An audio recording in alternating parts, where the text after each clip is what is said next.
By now, I'm sure most, if not all of you, are aware that Kyrie Irving has officially requested a trade from the Brooklyn Nets.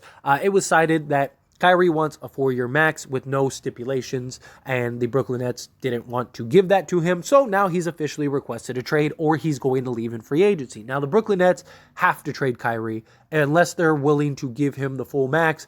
No questions, no nothing. But they haven't really been willing to do so up until this point. I don't really see them doing that. And would Kyrie even be willing to take that at this point? Because they've just done so much harm that it's at this point, it's just better off to just leave the marriage as is. And with that, that brings the question of where is Kyrie going to land? Now, there are 4 teams as of right now that have been linked to Kyrie Irving. There are the Miami Heat, the Dallas Mavericks, the Phoenix Suns, and of course the Los Angeles Lakers. And now the Los Angeles Lakers seem to be like the most likely destination, just simply on the fact of look at what happened in the offseason. Kyrie to the Lakers was the biggest news, the hottest thing. There were talks that, Kyrie's camp was even telling teams like, hey, we want Kyrie to go to the Lakers. Kyrie wants to go to the Lakers. The Lakers want Kyrie Irving. And it seemed like the Lakers and Kyrie were headed for a course of like, hey, this is going to be a thing. Now, Brooklyn didn't want to trade Kyrie until they found out what was going to happen with Kevin Durant. As soon as Kevin Durant opted in, that basically put an end to any Kyrie trade and discussions. The beauty is that Kyrie Irving, he has the power, right? He gets to choose his destination in a trade because he's a free agent. If a team like the Clippers, the Mavericks, the Suns, whomever want Kyrie Irving, but Kyrie says like, hey, I'm not going to re-sign with you, then that basically puts the ball in the Lakers' court. And we're seeing also, based on reports from Woj, that Kyrie Irving still prefers the Lakers. Like, that is his destination, but he hasn't released a list of teams that he prefers to go to, which could be because he just wants to go to the Lakers. That could be something as well. But per Woj, ESPN sources, Brooklyn's Kyrie Irving has not shared a list of preferred teams, but he has maintained an interest in the Lakers. LA is expected to be amongst the teams that explore a possible trade with the Nets. Also worth noting, LeBron James tweeted this in regards to the Kyrie trade. There is no way that LeBron James and Kyrie Irving haven't had a conversation. There's just no way. I guarantee you LeBron got on the phone immediately and said, hey, come here. Let's go. Let's go get a playoff spot and let's go win a championship.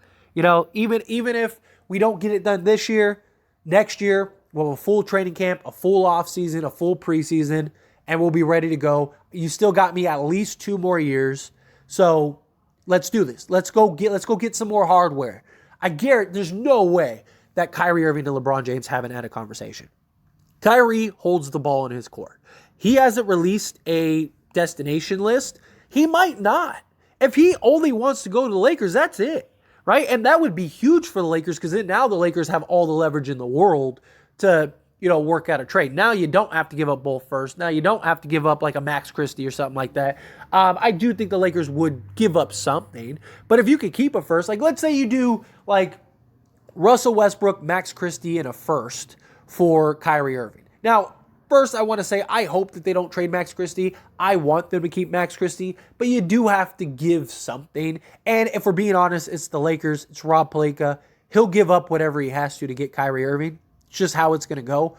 If they can land Kyrie Irving, it's going to happen. So even if you're like me and you're like, I don't want to see Max Christie go. Max Christie is a solid piece for the future.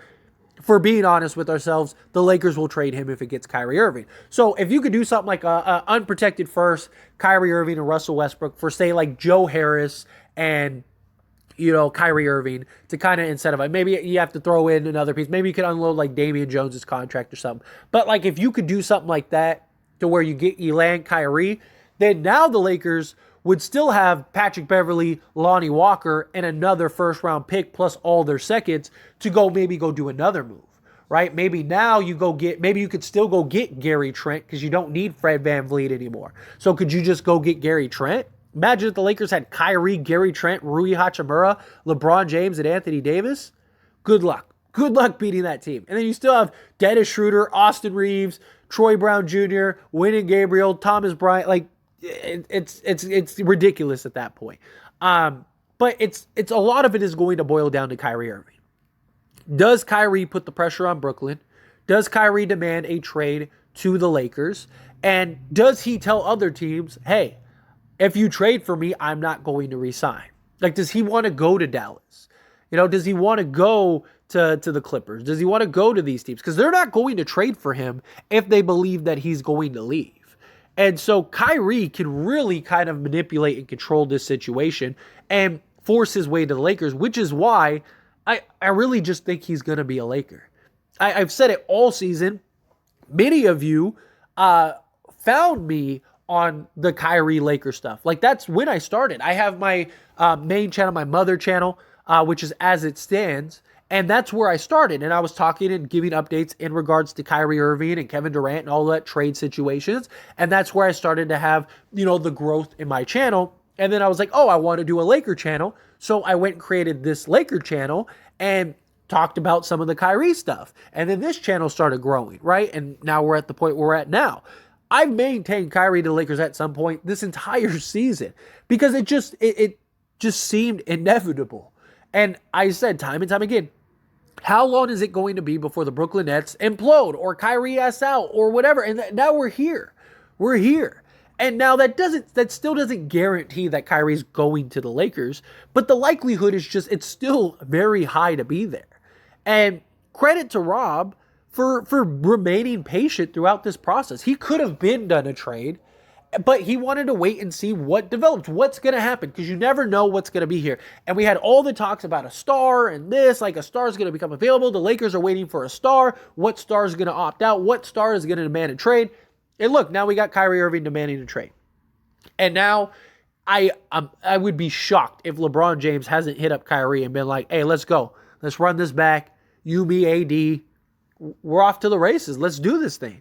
Right? Like, good luck trying to beat those three if they figure it out. Now, look, chemistry and fit and all that stuff. Kyrie's going to be a much more natural fit. But, will they be able to figure it out in time to actually have success this season? Maybe. But look, this is a big three that is terrifying, and you're going to have for at least the next several seasons. Got a guy in Kyrie that can close games. One of the biggest problems the Lakers have had this season, all season long, is closing out games down the stretch. Having a guy that you can give the ball to and he can hit the big shots, he can make the crunch time plays, he can make the crunch time buckets and close teams out. If you get Kyrie Irving, you just got that. The Lakers would probably be like, 50-2 or whatever it is if they had Kyrie Irving this season, because every single game that they've played has been close and has came down to the wire, but they don't have anybody that can consistently shoot from the outside, create their own shot, and be a closer in these games. Now you get Kyrie Irving, who can be that guy. He's been that guy his entire career. So, yes, if we can get Kyrie Irving, you do whatever. Do I want depth? Absolutely. But Kyrie's impact on the game of basketball is greater than most. If we went and got Kyrie Irving is more valuable than Josh Richardson and like a Doug McDermott, or a Terry Rozier and a Gordon Hayward, right? He's more impactful than like a Bojan Bogdanovic and like an Alec Burke. It's just that his impact is that great. And look, I'm somebody that has preached, we need depth. We don't need another star, but it's because of the stars that were out there, right? Like Zach LaVine doesn't make sense, right? Like injury history, just Bradley Beal doesn't make sense, right? Going and getting but Kyrie makes sense. Kyrie fits. There's not those questions of like, is Kyrie going to be able to play next to LeBron? They won a championship together.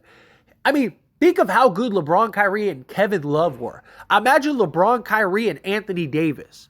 And once LeBron gets his scoring title, I could see LeBron taking a bit of a backseat scoring-wise. And, because LeBron's going to get his 20 a game just being LeBron James, just being out there on the court, right? So I could see LeBron going, instead of me getting 30 a night, I could just get 20, let AD and Kyrie be the guys. Let me rest myself, let me get ready for the playoffs. I mean, how do you beat these three in a 7-game series? I already think there's not a team in the West that I'm afraid of in a 7-game series. I'm not saying that the Lakers, as currently constructed, can beat every team, but there's not a team that I look at and go, there is no way. Like, there's no way the Lakers are going to be able to beat, the Grizzlies or the Nuggets or the Warriors or whatever. So add Kyrie to that situation, And a lot of those teams I look at and go, there's no way I think that they could beat the Lakers in a 7-game series.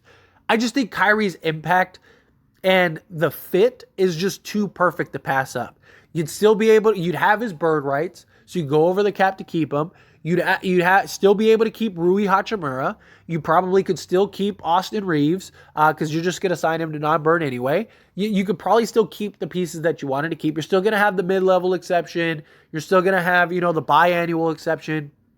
You're going to be able to put several pieces around these 3 or 4 guys, right? Because you have Rui. And so, you have at least your main 4 core guys and Rui Hachimura, LeBron James, and Kyrie Irving. If you could do a deal to get Kyrie and then go get a shooting guard, even if it's just Josh Richardson, right? Like let's say you do have to give up both first for Kyrie. Okay, we'll take Patrick Beverley and trade him for Josh Richardson in a couple seconds, right? Now you have your starting lineup, your starting 5 for the next several years. Now you're just trying to get the bench pieces, right? But again, you'd have your taxpayer mid-level, you'd have your biannual, and then you'd have vet minimums. If you have Kyrie Irving, Josh Richardson, Rui Hachimura, LeBron James, and Anthony Davis, you only need like 3 more guys anyway. Especially come playoff time. Come playoffs, you're only going to run 7 to 8 guys regardless. So you only need that. Like it'd be nice to have like an insane depth, but in reality, like most teams that have this kind of talent, you have the talent to win year in and year out. Right? Like you're probably winning. You're winning at least 1 championship with these 3. You are.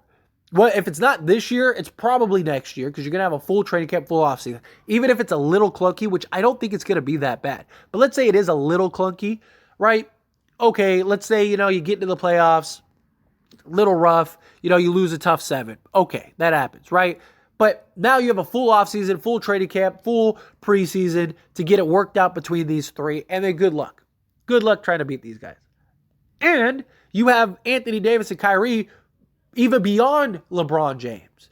So even when LeBron does leave, you now could go and retool and build a team around Kyrie and Anthony Davis. So you're still probably contending for the next several seasons because Kyrie and AD are still young enough to where for the next, 5 years, they're still going to be in their primes. So I just think however you slice it, however you look at it, Kyrie is the answer. If you could go get Kyrie, it's just, would I like the depth? Sure. But I don't know if there's enough. What depth trade is going to have the impact that Kyrie would do? I just don't see one. For Zach LaVine, yeah, sure. Zach LaVine isn't like Kyrie's impact on the game of basketball is much larger than Zach LaVine, much larger than Bradley Beal. So it's about the right star. If you could find the right star that makes sense and that fits in, then yeah, sure. To me, Kyrie is that right star. There is only a handful of guys that I would look at and go, those are the guys that I would choose over depth. And I think Kyrie is one of those guys. And the Lakers seem to have a real opportunity to get Kyrie. You do that, you go get Kyrie. But those are my thoughts and opinions. And as always, I pass the question on you. Let me know yours down in the comment section below. What do you think? Do you think the Lakers just go get Kyrie Irving? Whatever it takes. Do you think no, go the depth route or wait for something else? However you feel, whatever your thoughts are. Love to hear it. Let me know down in the comment section below.